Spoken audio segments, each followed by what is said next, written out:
38-летний мужчина погиб при пожаре в городе Вилюйск. Мужчина был рабочим в здании «Элен», в котором вспыхнул пожар. Сегодня в администрации района прошло экстренное совещание по пожару. В здании располагались Центр занятости населения, Вилюйское улусное общество инвалидов, адвокатская контора, салон по оказанию ритуальных услуг и салон по ремонту бытовой техники, а также мастерская. В тушение пожара были привлечены 3 единицы техники и 19 человек. Сегодня в 6:30 утра поступило сообщение о возгорании рынка Элен. Уже по прибытии пожарной части там полностью было здание охвачено огнем. В данном здании находились 6 организаций, в том числе служба занятости населения.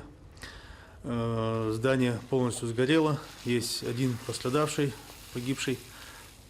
На сегодняшний момент сейчас проводятся работы по поиску помещений для размещения данных зданий, устанавливается ущерб.